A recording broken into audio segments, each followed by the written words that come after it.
जय माता दी। माँ दुर्गा आप सभी पर अपना आशीर्वाद बनाए रखे। प्रिय भक्तों, आज की पंचमी तिथि है। नवरात्रि के 9 दिनों में माँ दुर्गा के 9 स्वरूपों की आराधना का विशेष महत्व है। पंचमी तिथि को माँ दुर्गा के 5वें स्वरूप माँ स्कंद माता की पूजा की जाती है। देवी को ये नाम उनके पुत्र भगवान स्कंद कार्तिकेय की माता होने के कारण प्राप्त हुआ। शास्त्रों में इनके पूजन से साधक को न केवल सांसारिक सुख समृद्धि बल्कि दिव्य ज्ञान और आरोग्य की भी प्राप्ति होती है। भगवान कार्तिकेय का एक नाम स्कंद भी है और इनकी माता के रूप में देवी के स्वरूप को स्कंद माता के नाम से जाना जाता है। देवी स्कंद माता का वाहन सिंह है। उनकी गोद में भगवान कार्तिकेय विराजमान है। माता का यह अवतार चतुर्भुजा अर्थात 4 भुजाओं वाला है। अपने ऊपर के 2 हाथों में माता ने कमल का फूल धारण किया हुआ है।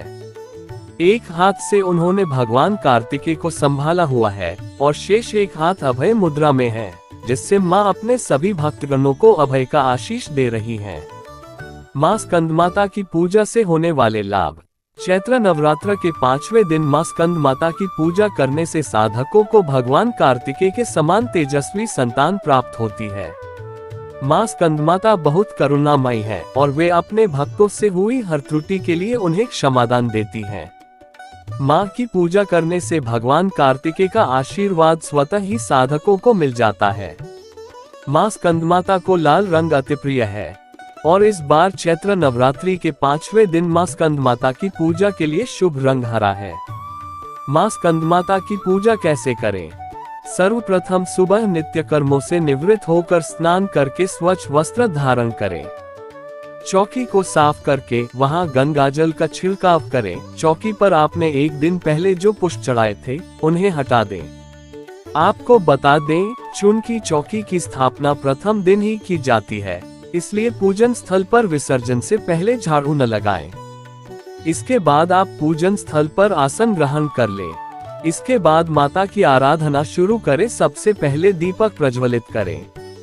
अब ओम गम गणपते नमः का 11 बार जाप करके भगवान गणेश को नमन करें। इसके बाद अब ओम देवी स्कंद माताय नमः मंत्र के द्वारा मां स्कंद माता का आह्वान करें। साथ ही माता को नमन करके निम्नलिखित मंत्र के साथ मां स्कंद माता का ध्यान करें। प्रथम पूज्य गणेश जी और देवी मां को कुमकुम का तिलक लगाएं। कलश, घट, चौकी को भी हल्दी कुमकुम अक्षत से तिलक करके नमन करें। इसके बाद धूप सुगंधी जलाकर माता जी को फूल माला अर्पित करें। आप देवी जी को लाल और पीले पुष्प अर्पित कर सकते हैं। नरवाण मंत्र ओम ह्रीं क्लीं चामुंडाय विच्चे का यथाशक्ति अनुसार 11, 21, 51 या 108 बार जप करें। एक धूपदान में उपला जलाकर इस पर लोबान, गुग्गल, कर्पूर या घी डालकर माता को धूप दें और इसके बाद इस धूप को पूरे घर में दिखाएं।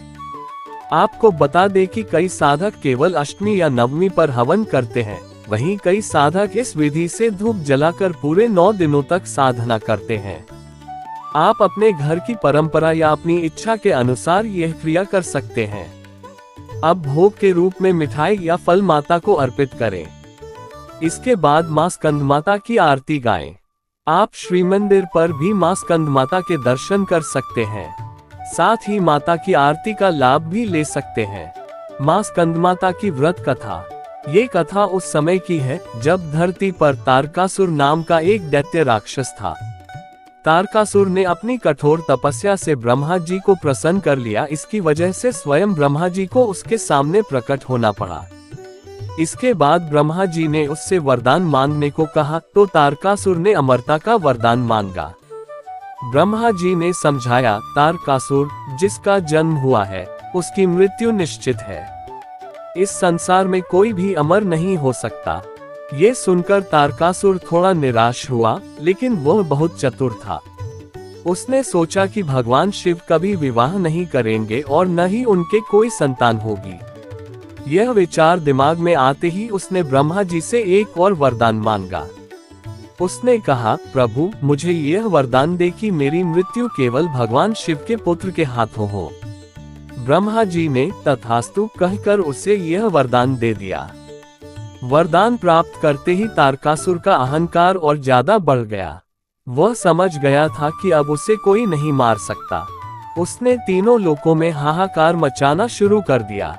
देवताओं, ऋषियों और मनुष्यों पर उसका अत्याचार बढ़ता ही जा रहा था।